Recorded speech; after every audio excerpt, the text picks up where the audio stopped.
Salmo 65, verso 1 en adelante. Vamos a leer ese texto bíblico. La palabra del Señor dice así: Tuya es la alabanza en Sión, oh Dios, y a ti se pagarán los votos. Tuya es la oración, a ti vendrá toda carne. Las iniquidades prevalecen contra mí, mas nuestras rebeliones tú las perdonarás.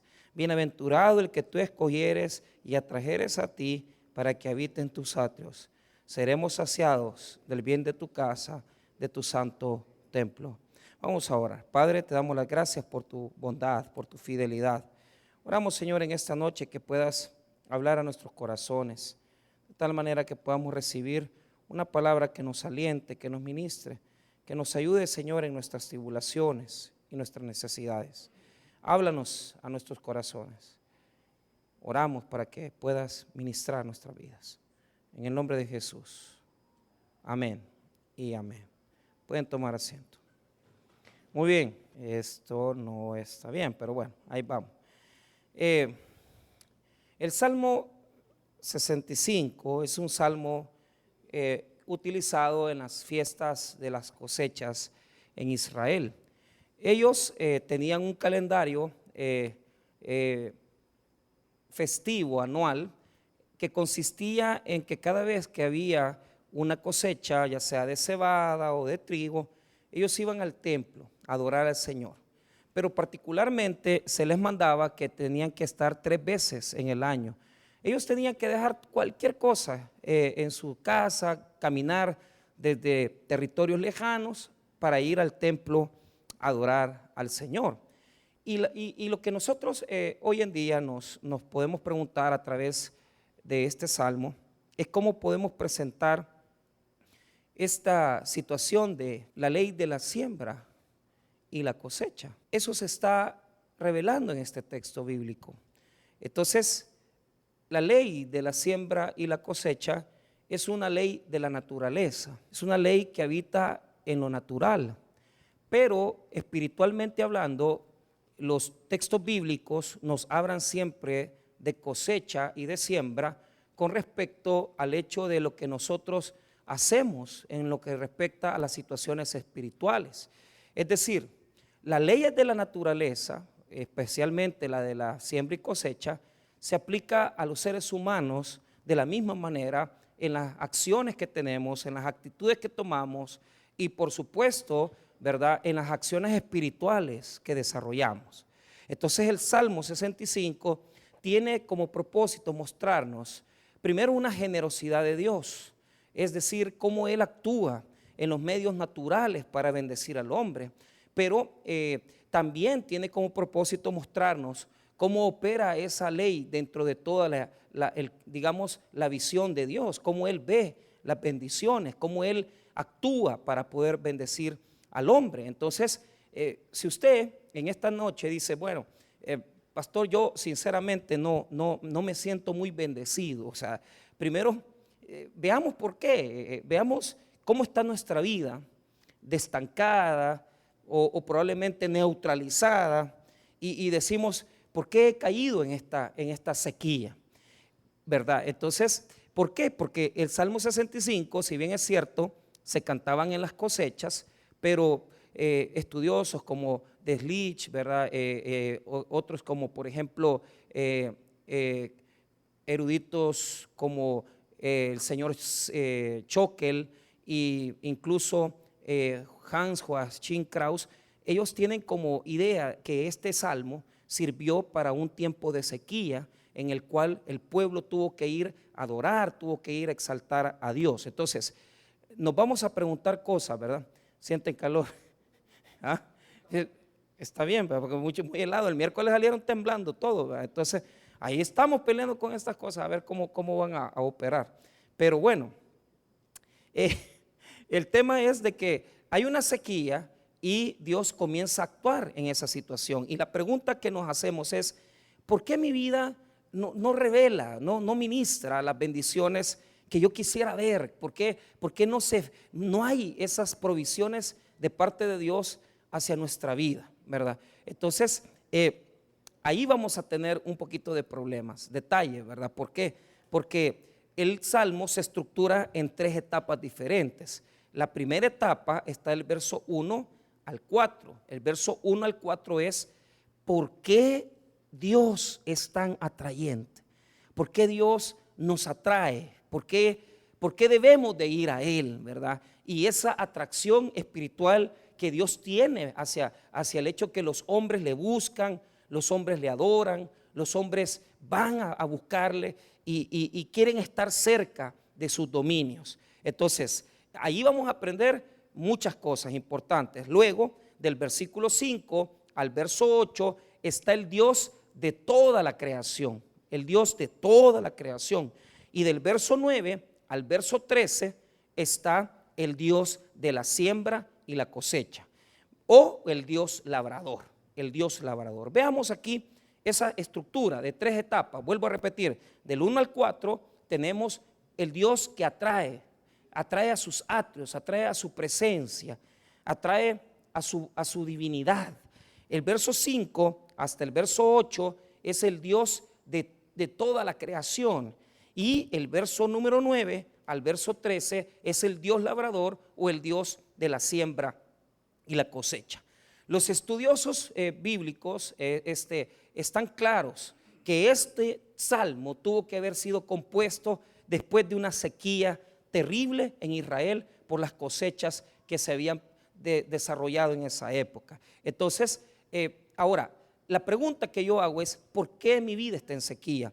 Y la respuesta usted la va a encontrar en los primeros 4 versículos, pero quiero que note algo. Esto es algo muy, muy importante. ¿Por qué? Porque la ley de la siembra y la cosecha siempre se activa en lo físico, en lo material. Es decir, la siembra y la cosecha, hablando espiritualmente, tiene que ver con acciones, con condiciones de mi vida que activan situaciones espirituales de parte de Dios para mí. Pero si yo, óigame bien, activo situaciones espirituales, Dios va a traer a mi vida condiciones también de provisión espiritual. Pero si yo detengo mi mano, si yo detengo mi acción para con Dios, simplemente el cielo se cierra. Entonces, entendido el hecho de que el salmista nos está diciendo que el origen, mire bien, el origen de nuestras bendiciones, el centro de nuestras bendiciones, el centro de nuestra provisión es Cristo. Así de fácil. ¿Por qué? En Cristo están las bendiciones espirituales y materiales de Dios para el hombre. Entonces, no hay duda de eso, pero usted tiene que ver su vida en lo que respecta a bendiciones de Dios y en lo que respecta a provisiones de Dios desde la perspectiva espiritual, siempre. Entonces, escuche bien, el centro de mi bendición es Cristo. Dependerá mi relación con el Cristo, con Jesús. En la medida en que yo tenga esa relación con Él, yo cosecharé bendiciones. Si no hay bendiciones, es porque yo he cerrado mi relación, mi continua dependencia de Jesús. Entonces, quiero que usted entienda que estos primeros versículos son el centro de todo. O sea, usted quiere saber por qué es que usted se le entrampan sus finanzas, por qué su matrimonio se pone tan difícil. Mire, veamos la distancia que tenemos con el Señor. Veamos la distancia. Veamos cómo estamos. Veamos cómo vamos. ¿Verdad? O sea, ¿quiere usted saber cómo es de bendecido? Pregúntese cómo está de cerca con el Señor Jesucristo. Ese es el principio número 1 de la ley de la siembra y la cosecha. Hay una distancia de las bendiciones de Dios para mi vida que dependen de Cristo y mi relación con Cristo. Ahora, si yo en mi vida, yo no he conocido al Señor Jesús, o sea, usted, óigame bien lo que le voy a decir, usted no tiene cerrada la puerta de las provisiones, eso no lo voy a negar. Es decir, usted me quiere decir a mí, pastor, que una persona que no tenga a Cristo puede entrar en esta ley? Sí, porque como es una ley de la creación, entonces, si una persona, cualquiera que no es cristiana, practica la generosidad, practica la ley en su vida, se aplica de la misma manera para conversos y para inconversos, porque esta ley es una ley de la gracia. Cuando yo escuché por primera vez esta parte de la teología, se le llama gracia común. ¿Y qué es la gracia común? Es el factor, es la influencia que Dios tiene sobre toda la creación, la naturaleza, los seres humanos, buenos y malos. Entonces, la ley de la siembra y la cosecha se aplica para todos, no hay uno que no entre ahí. Entonces, creyentes o no creyentes, ahí entramos todos. Entonces, pero pregunto a usted, ¿cuál es la diferencia entre un inconverso y una persona creyente? Ahí está la diferencia. Ponga atención. El creyente ha encontrado, óigame bien, diga conmigo, la fuente. Ahí está la diferencia. Cuando el creyente entiende que Cristo ha venido a su vida, ha encontrado la fuente y el final y el destino de toda bendición, porque la bendición más grande para la vida del hombre es la salvación de su alma. Entonces, ¿de qué sirve ganar todo el oro del mundo si perdiera su alma? De nada. Entonces, la diferencia entre un inconverso y un creyente es que los dos pueden aplicar la ley de la siembra y la cosecha. La diferencia es que el creyente tiene conocimiento que la fuente de su bendición es Cristo y el final de su bendición es Cristo. Y eso, entiéndese, que toda la salvación es la provisión más grande de Dios para el hombre. Entonces, en otras palabras, ¿un inconverso puede aplicar la ley de la siembra y la cosecha? Claro que sí. ¿Cuál es el problema? Va a ganar todo el oro del mundo, pero no va a ganar su alma, va a perderla. Y esa es la diferencia. Entonces, ¿por qué la gente en la parte humana vive decidiendo? Y yo se lo digo, yo admiro mucha gente que no es cristiana. Yo digo, esta gente vive mejor que un cristiano. Pero ¿cuál es el problema? El problema es ese particularmente. Ellos pueden aplicar la ley de la siembra y la cosecha en sus vidas, pero las bendiciones espirituales para ellos están cerradas completamente. Pueden tener un carro, pueden tener una casa, pueden prosperar mucho, pero ¿cuál es el problema? Las bendiciones espirituales, ¿cuáles son las más importantes? La salvación, ¿verdad? La segunda provisión más importante es la revelación de su palabra. O sea, ¿y cómo yo voy a ser feliz si yo no tengo la revelación de la palabra? O sea, si no tenemos la palabra y su revelación, no tenemos nada, hermano. No tenemos nada. Otra cosa que le es privada a las personas que no creen en Cristo es el final, el destino de sus vidas. Ellos desconocen, porque usted pregunta y dice, mira, y si vos murieras, mira, yo no sé, yo solo sé que si soy bueno me voy al cielo. Totalmente equivocado, porque nadie se va a salvar por ser bueno. Se va a salvar por creer en Cristo, porque nadie se va a salvar por sus obras, se va a salvar por fe.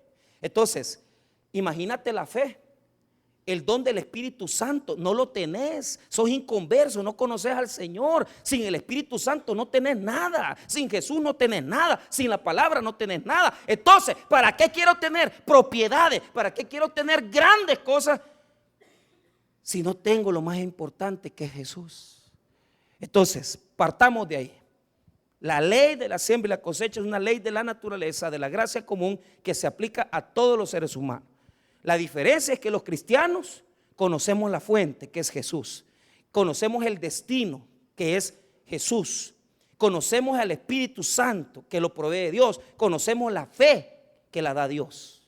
Imagínense qué ricos somos nosotros. Somos grandemente ricos. Tenemos un tesoro espiritual, ¿verdad? Grandísimo. Ahora, yo sé que para muchos esto están bloqueados porque todavía no disciernen lo espiritual, pero tienen que discernirlo. Ahora, les voy a hablar en el español. Veamos aquí. Esta situación, ¿por qué mi vida no lleva la bendición? Porque has fallado en la ley principal.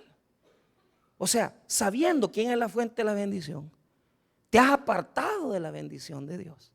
Te has apartado de Jesús. Tu distancia con Cristo es grandísima.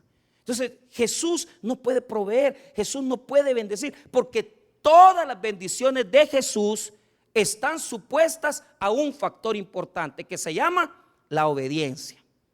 Sin obedecer no hay nada. Entonces, veamos los primeros puntos. ¿Por qué el Dios eterno es atrayente? ¿Por qué estamos buscando su rostro? Y veamos aquí el Salmo 65, verso 1. Veamos el lugar donde nosotros conseguimos las bendiciones. Tuya es la alabanza en Sión, oh Dios, y a ti se te pagarán los votos. Entonces, hay un lugar determinado. Diga conmigo el templo de Jerusalén. Dígalo conmigo, el templo de Jerusalén. Sión es la figura tipológica, es la figura hebraica para el lugar de Dios, el templo. Entonces, ponga atención. Este Dios eterno está sentado, para ellos, Él está sentado en su trono en el templo. Entonces, nosotros ya entendemos perfectamente y comprendemos que el Señor no está viviendo aquí, hermanos, ¿verdad? Sino que habita, hermanos, en nuestros corazones. Él está en nuestros corazones, pero habita también y tiene una presencia celestial. Ahora, pero mire los factores de distanciamiento. Y aquí comencemos a medir tu situación y la mía. Vaya, aquí está lo primero.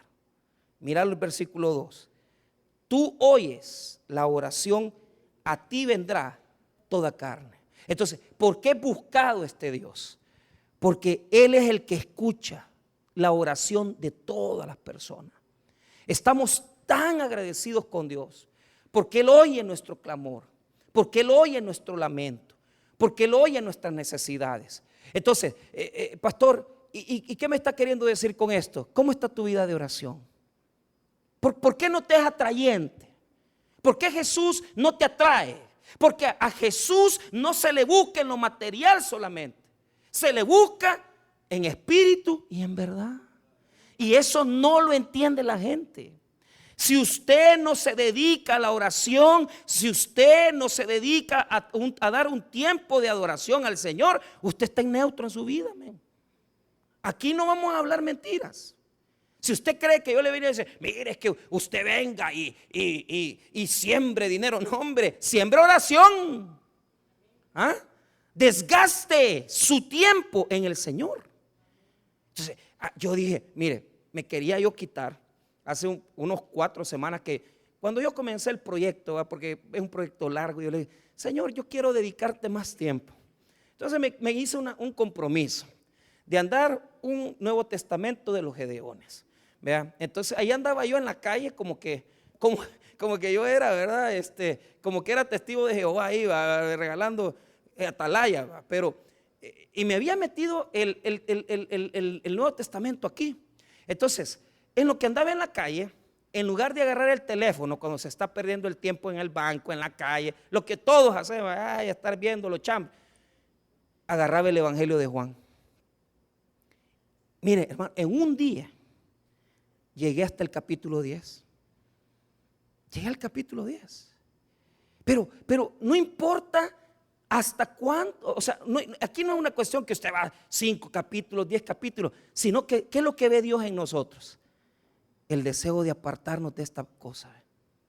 Esto es todo. Porque la fuente de la desgracia de muchos de nosotros es esta. Y unos tienen una fuente peor, porque han pagado hasta $1,300 por un teléfono diabólico. ¿Verdad?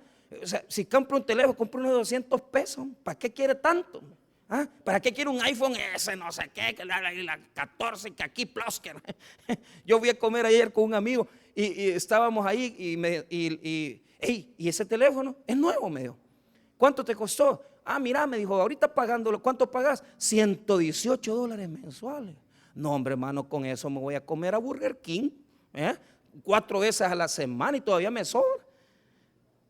Y lo invito a usted. Por eso no tengo iPhone, para no invitarlo. Pero ¿cuál es el problema? ¿cómo invertimos en lo material? Y en lo espiritual nada.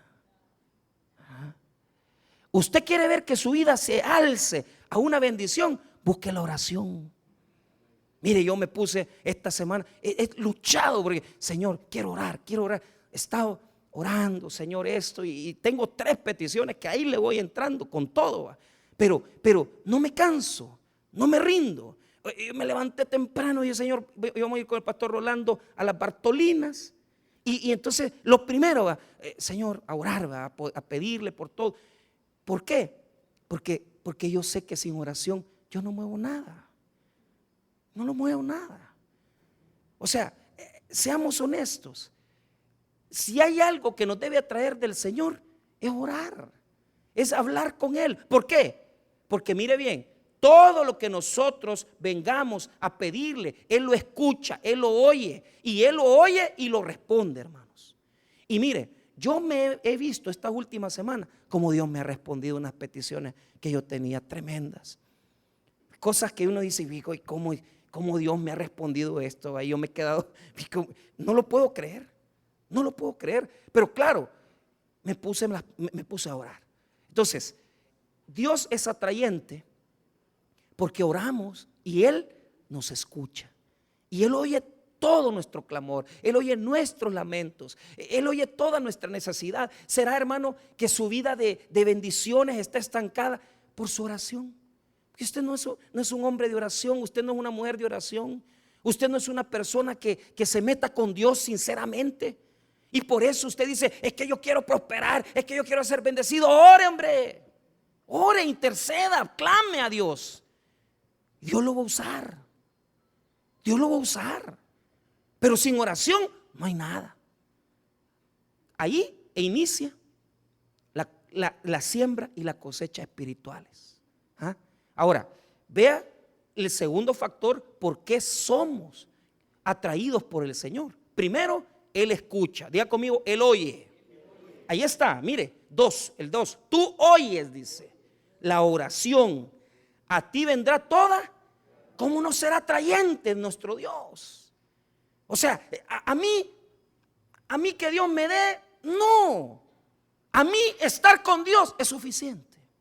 Porque he notado en mi vida que desde que yo tengo una mejor vida de oración, lo que más me llena no es lo que Dios me da, sino que es lo que Dios es en mi vida. Su presencia ha iluminado mi vida, mi rostro, y ha resplandecido su gloria sobre mí. Y me siento tan contento de mi vida, porque yo no sentía eso, porque me estaba apagando en la oración. Es decir, lo más importante del tiempo de oración no es lo que Dios le va a dar, es estar a solas con el Creador del universo. Imagínese qué maravilla el privilegio que usted tiene de estar con el Señor y decir, Dios, aquí voy. Y Dios ha hecho maravillas, Dios ha hecho misericordias en nuestra vida, como usted no tiene idea. Ahora, ¿pero cómo? Lo importante es valorar a Dios por lo que Él es. Tú oras, platicas, te sientes en compañía con Él, te llenas de su presencia y tú sales de tu cuarto, tú sales de la oración con aquella cuestión en tu corazón que tú dices, hoy no importa quién se me venga a poner enfrente, me lo voy a fajar, porque usted sabe que el Señor está con usted. ¿Y cuál es el problema? A mí no me preocupa.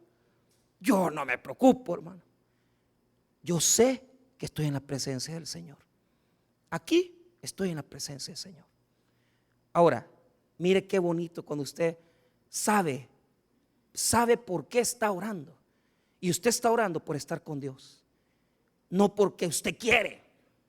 Pero ese tiempo que usted tiene a solas con Dios, Dios se lo va a recompensar, porque Él es fiel. Y Él dice, no, hombre, ¿cómo te voy a tratar diferente? ¿Cómo te voy a tratar igual a los demás? Si vos estás conmigo, estás orando, estás buscando la palabra, estás buscando mi voluntad, yo no te voy a tratar igual, porque estás buscando mi rostro. Te voy a bendecir. Y mire, qué bonito. La segunda cosa, 3, mire el verso 3. Las iniquidades prevalecen contra mí, mas nuestras rebeliones tú las perdonarás. Ay, hermanos, ahí está el segundo factor. ¿Cómo nos va a prosperar el Señor? Dígame, con la carga de pecado encima. No puede Dios. Dios quisiera. Pero, ¿por qué es atrayente el Señor? Porque Él nos perdona. Porque Él tiene misericordia de nosotros. Porque Él viene y dice, vaya, está bien, te voy a perdonar tus faltas. Voy a tener misericordia de ti. ¿Por qué? Porque la gran barrera entre la prosperidad, las bendiciones que Dios tiene para tu vida es el pecado, hermano. Es que Dios no te va a bendecir si vos estás peleado con tu esposa, si estás peleado con tus hijos, si estás peleado con tu esposo. No te va a poder bendecir, porque lo que quiere es corazones a cuentas. ¿Qué es lo que dice la primera epístola de Pedro? No dice que si nosotros, hermanos, tenemos que tratar a nuestra esposa como vaso más frágil, para que nuestras oraciones no sean estorbadas. Si todavía dice, si vas al templo en el Evangelio de Mateo y tienes algo contra tu hermano, ve, deja la ofrenda, ve, perdona, reconcíliate y ve después a adorar. Es que queremos bendiciones, pero ¿cómo te va a bendecir? Si para que la plenitud de Dios esté en nuestra vida, tenemos que estar perdonados, tenemos que estar reconciliados, tenemos que estar sometidos, y no podemos si no tenemos esa condición de vida. Pregunto, ¿estás teniendo una vida de oración? ¿Estás teniendo una vida de verdadero perdón con el Señor? Y usted me dice, yo el Señor, todo, yo estoy a cuentas con el Señor. No, preguntémonos claramente, ¿con quiénes estás peleando? ¿Con quiénes estás en conflicto? ¿Con cuántas personas hoy en día estás peleando? ¿Estás discutiendo? ¿Estás ahí resentido? Y no te va a bendecir. No puede. ¿Por qué? Porque lo primero que Dios requiere de nosotros es que vayamos a Él, porque sabemos que Él va a perdonar nuestras faltas. Pero si nosotros queremos amarrarnos al pecado, Él no nos va a poder bendecir. Entonces, esas cosas son las que atraen de Dios. Por eso lo buscamos, por eso lo adoramos, por eso venimos al templo con un espíritu agradecido. Y por eso, hermano, mire lo que dice el salmista. O sea, cuando usted se da cuenta que Dios le responde a su oración, número 2, la oye pues, y 2, le perdona sus pecados, usted quiere estar aquí, usted quiere adorar, usted quiere exaltar. Y aquí viene la bendición de Dios. Mire lo que dice el versículo 4, bienaventurado. ¿Qué es bienaventurado? La palabra quiere decir feliz, dichoso. Diga conmigo, feliz. Ahí está. Una felicidad espiritual, un gozo espiritual de estar a cuentas con Dios, de no deberle nada al Señor, de estar en obediencia, en comunión con Él. ¿Y qué más querés pues? ¿Qué más querés? Y comienza tu vida a despegar, y comienza tu vida a ser de obediencia, y comienza tu vida a ser agradable a Dios. Él te ve con un gozo, Él te ve con una alegría, porque Él sabe que tú querés estar bien con Él. Y cuando una persona busca en las situaciones materiales, es decir, venir al templo, adorarle, buscar a aquella persona con la que estamos peleando y que estamos mal, ay, hermano, se desata un poder sobre nuestras vidas tan grande. Diga conmigo, todo comienza en la alabanza. Todo comienza en la alabanza al Señor. ¿Dónde comenzamos? En el verso 1, mire. Tuya es la alabanza. Alabar, orar y recibir el perdón de Dios. Qué bonito. Qué siembra. Qué cosa más revolucionaria de vida. Y mire qué rico. Porque nos acercamos a Dios en el verso 4 con una dicha, con un gozo, que sabemos que estamos bien con el Señor. Mire el 4, bienaventurado el que tú escogieres y atrajeres a ti para que habite en tus atrios. Mire, ¿a qué se está refiriendo aquí? A los que están en el templo, que no tienen, porque están tan cerca del Señor, están tan cerca de las cosas de Dios. O sea, los atrios usted no tiene que ponerlo que está cerca, que se pone aquí adelante, aunque sentarse adelante es bonito. Pero ¿cuál es el tema? Vaya a los atrios, vaya donde está la bendición, Fíjese que ahora que estamos con el pastor Rolando y le estábamos dando pupusas a los hermanos encarcelados, ahí va todo el mundo bendiciendo al pastor Rolando. Dios le bendiga, Dios le bendiga. Porque hay que sacarlas del paquete y metérselas por arriba y hacer. Pero esa gente está mal, hermano. La semana pasada que fueron con el pastor Edwin, había una persona que necesitaba una inyección. Solo imagínate ir a comprarle medicina a un reo, ¿ah? Y írsela a dar. ¿Vos crees que eso no trae la bendición de Dios? Eso es estar en los atrios.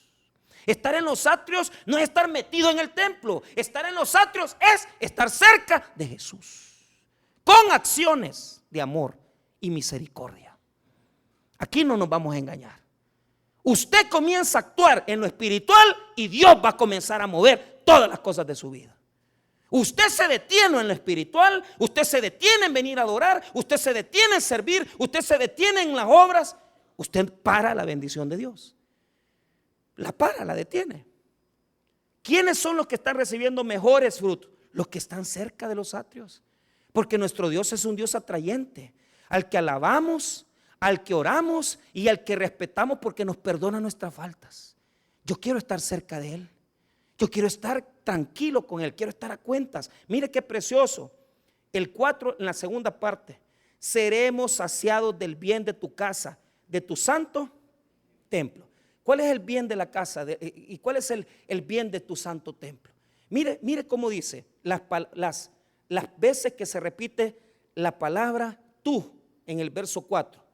Bienaventurado el que tú escogieres y atrajeres a ti, para que habite en tus atrios. Seremos saciados del bien de tu casa, de tu. ¿Qué es el bien de la casa del Señor? Sus bendiciones espirituales, su bendición en la palabra, su servicio. Seremos saciados del bien de tu casa. O sea, la fuente de la bendición es Cristo. Ahí está todo. Pero ¿qué me lleva Cristo a mí? Me lleva a actuar, me lleva a servir, me lleva a trabajar, me lleva a adorar, me lleva a trabajar por su obra. Estar en los atrios no es estar sentado. Estar en los atrios es caminar con Jesús, servir con Jesús. Usted va en el bus en la mañana y usted ve que alguien no lleva comida, usted le regala un pancito a una persona, usted siembra en esa persona. O sea, todas esas cosas son producto de la buena relación que usted tiene con el Señor. Pero ¿cuál es el tema? Mire, ahora viene del verso 5 al verso 8, viene la grandeza de Dios. Y viene la grandeza de Dios. La grandeza de Dios se manifiesta en varias cosas. Se manifiesta, número 1, en la tierra, se manifiesta en el mar y se manifiesta, hermano, en todas las maravillas que Dios hace. Pero los versículos 5 al 8 lo que reflejan son, diga conmigo, las grandezas de Dios. Las grandezas de Dios. Mire las grandezas de Dios. Versículo 5. Con tremendas, por eso comienza así, con tremendas cosas nos responderás. Mire qué grande Dios. Cuando buscamos su rostro, nos va a responder dándonos, tremendas cosas. Papito, prepárese. Si usted comienza a mover las cosas espirituales como Dios manda, usted va a cosechar. Usted va a ser bendecido. Aquí no vamos a hablar, porque Dios no responde con miseria. Dios responde con tremendas cosas. Aquí no vamos a hablar. Dios no es un Dios que va a premiarlo con 20 pesos. No, hombre, eso no es nada. Dios te va a bendecir en todos los sentidos. Salud, paz, bendición, cosas que no has soñado en tu vida. Porque Él es el Dios grande, Él es el Dios inmenso. Y mire cómo Él maneja la tierra. Mire cómo Él maneja toda la creación. Mire qué bonito. Cuando dice tremendas cosas, se está refiriendo a los portentos del Éxodo. Cuando abrió el mar en dos. Cuando hizo que la presencia suya caminara en una columna. O sea, son portentos, son milagros tremendos que Dios tiene preparados para aquellos que están en sus cosas, para aquellos que están en sus atrios, para aquellos que buscan la oración, que buscan su perdón, que no es necesario que vengan a la iglesia. No, ustedes son atraídos, lo desean, lo quieren buscarlo porque están agradecidos por todo lo que Él nos ha dado y por todo lo que Él es en nuestra vida. Hay un agradecimiento profundo para Dios. Pero note, mire cómo Él va describiendo, el salmista: oh Dios de nuestra salvación, esperanza de todos los términos de la tierra y de los más remotos confines del mar. Entonces, diga conmigo: la tierra y el mar son de Dios. Todo está bajo su dominio. Todo está bajo su dominio. No hay una cosa que no esté bajo el control divino. Y ese es el Dios que usted está adorando. Ese es el Dios que Él está haciendo cosas maravillosas. Yo digo, ahí está esas cosas. Y uno dice, ¿cómo Dios hace estos milagros, ver estas provisiones? Y uno ni se imagina que lo que Dios hace, ¿verdad? Lo que Dios quiere hacer por uno. Mire, hace un par de semanas hace unos 2 meses, estaba yo orando. Decía, Señor, han sido años duros para mí. Tengo tiempos de no comprar a mi esposa ropa, unos zapatos. Yo iba a ir a predicar a la central ella, y como ella se va a graduar del seminario, yo digo, por estar pagando una cosa, la otra, y a veces pasamos la vida así, metidos en las cosas de Él, pero a veces descuidados nosotros, ¿verdad? Entonces fuimos, ¿verdad? Entonces yo le compré un par de zapatos muy finos, muy buenos, porque hasta se asustó porque ya tenía como 13 años de no comprarle zapatos. Entonces, zapatos finos, ¿verdad? No de 40 pesos.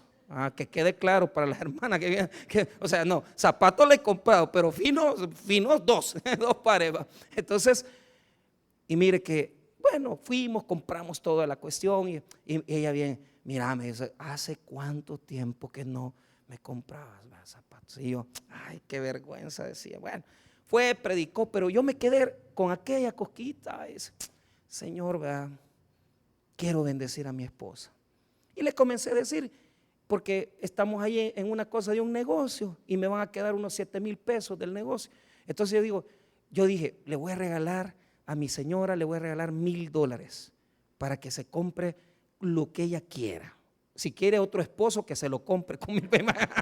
Con 1,000 pesos que va a comprar, usted le va a comprar un pícaro nada más, ¿va? Pero entonces, y yo ya había hecho hasta el pacto y ahí, Señor, $1,000, ¿verdad? Hermano, Dios nos dio una bendición increíble. A las 2 semanas de eso, una hermana que vive en Estados Unidos, dinero millonaria, le habla a mi esposa, mira, hermana Cintia, fíjese que le he traído esto, hermano, óigame bien, 2 años no le voy a comprar ropa a mi esposa. 2 años. Mire, hermano, le regaló unos vestidos. Y yo decía, Señor, sí, qué barbaridad. Y yo digo, es que esto lo haces por mí, Señor. No te equivoques, porque ella está predicando mi palabra. A ella estoy bendiciendo. A vos te tengo castigado. Vaya pues, no me meto. Mire, su vestido, yo digo, qué barbaridad.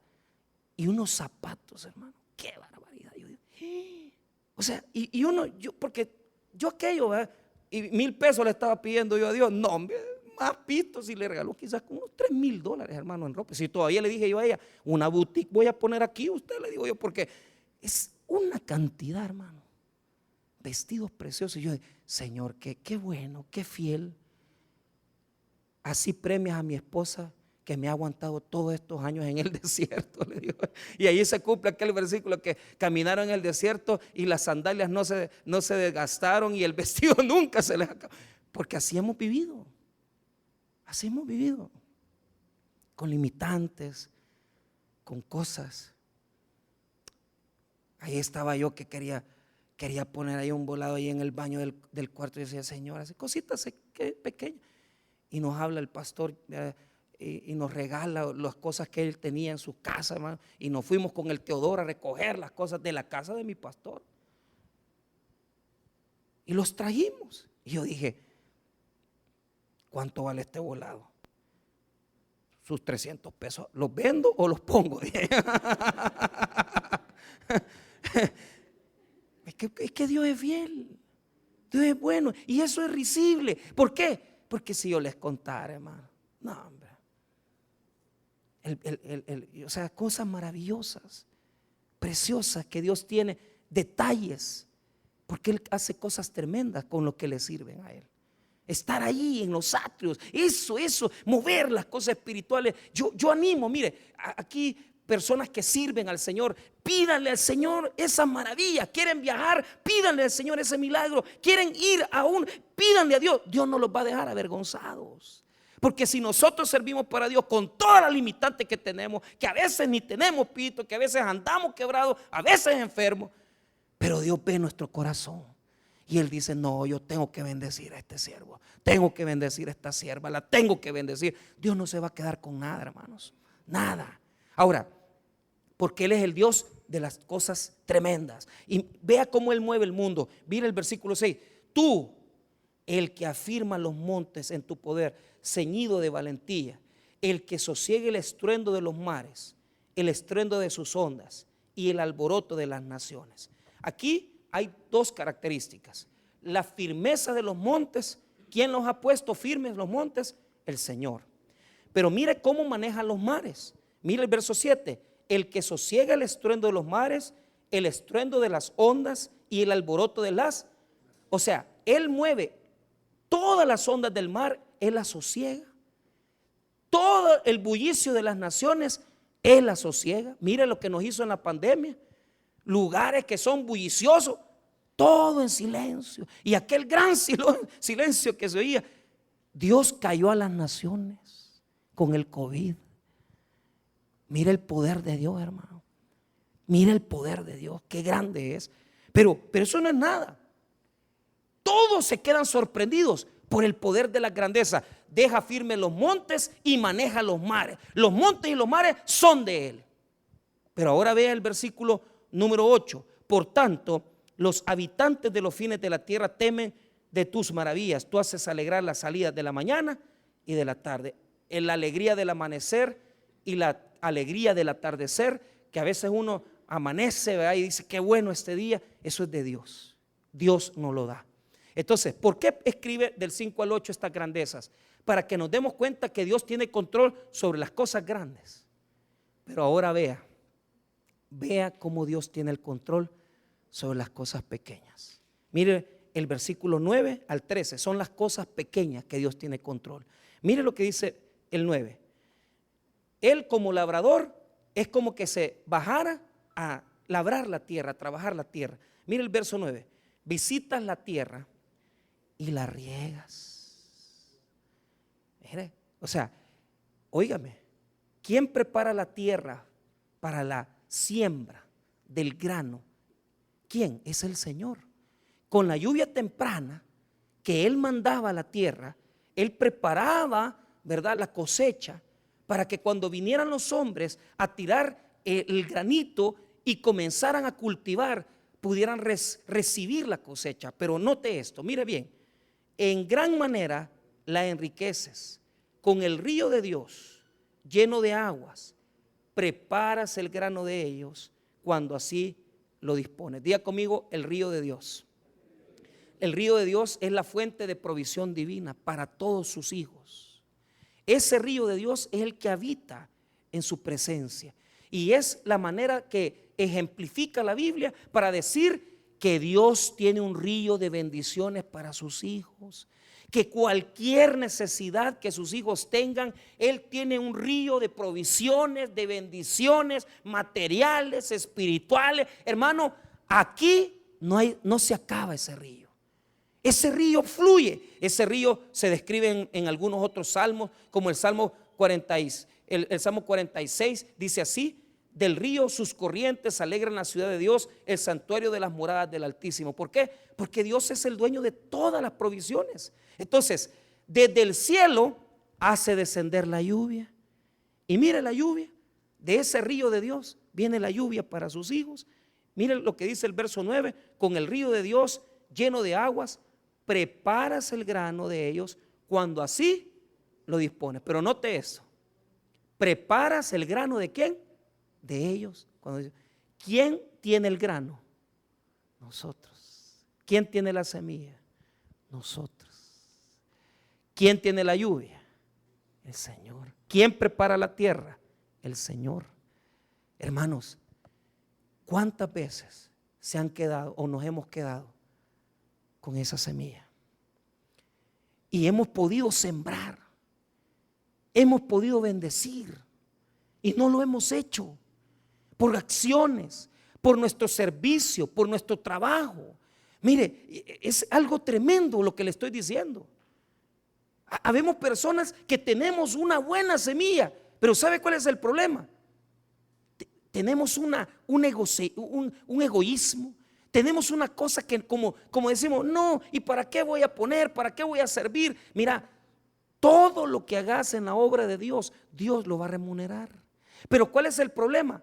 El temor, ¿verdad? Porque usted dice, y meterme a dar clase, y meterme a prepararme, ¿y para qué? Es que ese es el problema. El problema es que la semilla está en tus manos para que tú desates las bendiciones espirituales, pero tú no crees, no tienes esa fe.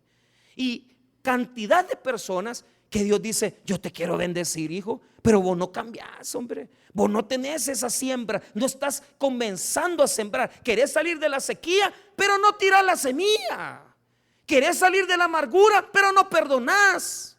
Querés salir de la situación económica que vivís, pero no querés ofrendar. Querés prosperar, pero no querés servir. ¿Cómo te voy a bendecir si la semilla la pone el hombre? El Señor prepara la tierra, la lluvia la manda del cielo, siempre y cuando el hombre desate la semilla oportunamente. Muchas veces la semilla la tenés en tus manos, pero no querés soltarla porque tenés un egoísmo y no crees en que la ley de la siembra y la cosecha se cumple. Hermanos, así como hemos sembrado amor, recogeremos amor. Así como recogemos, hermano, hemos sembrado odio, también recogeremos la cosecha del odio. Lo que Dios quiere es que entendamos que la semilla está en nuestras manos. Y esa semilla no es semilla de maldición, sino que es semilla de bendición. Pero el hombre, el creyente, no quiere comenzar a buscar el rostro de Dios. No quiere servir, no queremos trabajar, no queremos cosechar. ¿Cómo pues?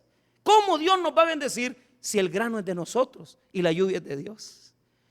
Por eso, hermano, cuando nosotros oímos esas alabanzas de Dios manda lluvia, eso es tremendo. Porque podemos tener una buena semilla, pero si nosotros no la lanzamos, si nosotros no actuamos en lo espiritual, nunca vamos a ver el fruto que hemos sembrado. Y ahora vea lo que hace Dios. El grano está en la mano de ellos, pero Dios es el que manda la lluvia, según el verso 9. Ahora vea el número 10. Haces que se empapen sus surcos, haces descender sus canales, la ablandas con lluvias, bendice sus renuevos. Entonces mire la dirección que toma. El agua llega a los surcos, se derrama sobre la tierra que está sobre la semilla, y la semilla comienza a germinar y sale un renuevo. Y usted ni cuenta se ha dado, fíjese. ¿Sabe cuál es el problema del hombre? El problema del hombre es que no quiere sembrar. No queremos generar acciones de transformación. No queremos generar acciones de bendición. Y claro, Dios dice, mira, las temporadas de bendición son mías. Yo las doy. Pero para darte bendición tenés que haber sembrado. Hay personas que andan buscando, Señor, dame temporada de cielos abiertos. ¿Y cómo te la va a dar si no has sembrado nada? Lo único que estás haciendo es deteniendo la semilla. Y para poder tener temporadas de bendición, usted tiene que haber sembrado. Dios promete dar la lluvia, que la lluvia va a llegar a ese terreno, que la lluvia va a llegar a esa tierra y que esa semilla va a germinar. Pero eso es de Dios, eso no es suyo. Eso es del Señor y es el poder de Dios. Usted quiere ver una cosecha abundante, siembre. Siempre con su servicio, siempre con su trabajo para Dios, siempre con su tiempo de orar, siempre con su servicio para el Señor. Dios no lo va a dejar avergonzado. Pero tire la semilla, no se quede con ella. Vaya, haga algo, involúcrese, cambie las cosas de su vida, ordénela para tener tiempo para servir a Dios. Y yo le puedo decir con toda sinceridad que va a haber una temporada de bendición totalmente de cielos abiertos. El agua llega al surco, cae encima de la semilla y brota la bendición. Mire, la bendición brota en el verso número 10. Ahora, mira el verso 11. Tú coronas el año con tus bienes y con tus nubes destilan grosura. ¿Quién? Aquí, después de que hemos lanzado la semilla, Dios ha preparado la tierra y Dios ha dicho: ahora prepárate, porque el que corona la temporada soy yo. Y mire qué precioso lo que nos describe el verso 12. Destilan sobre las pastizales del desierto. Mire, ¿qué es lo que está describiendo el versículo? Dice que está, hermano, cayendo agua sobre el desierto, que antes era desierto, ahora son pastizales. Y mire lo que dice el verso 12 en la segunda parte. Y los coñados se ciñan de alegría. ¿Por qué? Porque todo lo que antes estaba seco, todo lo que antes estaba desértico, ahora tiene plantas, tiene frutas, tiene fructificación, porque hubo alguien que tiró la semilla y hubo alguien que hizo que la semilla germinara, y el que hizo que la semilla germinara es el Señor.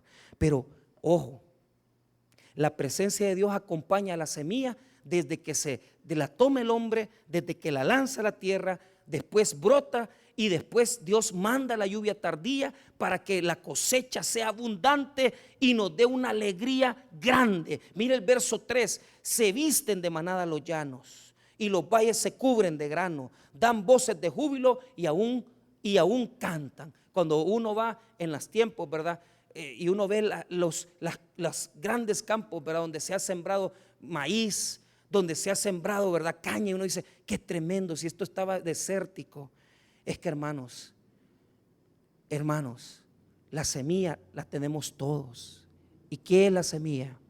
El evangelio de Jesucristo. El poder que tiene ganar almas trae una cosecha tan grande a la vida del hombre que usted va a comenzar a vivir de esas bendiciones. Hermano, cuando usted toma la semilla del evangelio, y como dice la palabra del Señor, irán llorando, dice, porque uno, hermano, a veces pasa cosas tremendas cuando uno va a evangelizar y a servir, y de repente la gente dice: no quiero que me hablen del Señor, o lo rechazan, o le dicen de un solo, ¿verdad? Yo soy de una religión, y te rechazan. Pero tú vas con la semilla, no es fácil. Pero ¿cuál es el sentido de Dios aquí? El Dios de las cosas grandes es el que se encarga de que la semilla traiga fruto. Y aunque las personas a veces digan no, y aunque las personas a veces digan: a mí no me hable, la semilla queda sembrada. Dios la hace germinar, Dios le hace caer lluvia, y de repente esa persona que usted le habló llega a una iglesia, se entrega a Cristo, y ¿sabe quién gana? Usted, porque usted ha sembrado en el reino de los cielos, hermano. El evangelio es la semilla poderosa. Si usted se queda quieto, simplemente no va a haber provisión de Dios. ¿Por qué? Porque el sistema de Dios funciona así. Usted primero siembra, alaba, y esa bendición sube a los cielos. Dios manda la lluvia de abundancia, y con la abundancia que Dios le ha dado, usted siembra otra vez y usted cosecha bendiciones. Para nosotros como iglesia, hermano, cuando yo veo una cuenta del banco y digo: ¿cuánto hay en esta cuenta? Hay 300, hace poco teníamos como unos 1,000 pesos ahí guardados. No, hombre, O sea, hace como unos 4 meses teníamos unos 1,400, 1,500. ¿Y este pisto, para qué? No, es que estamos ahorrando. ¿Y qué ahorrando? Vamos a celebrar el Día de la Madre, vamos a hacer un gran chongengón aquí. ¡Pum! Almas, predicación, servicio, ayuda. ¿Para qué queremos? ¿Para qué tenemos eso? Para alcanzar, para que el evangelio llegue a los que lo necesitan.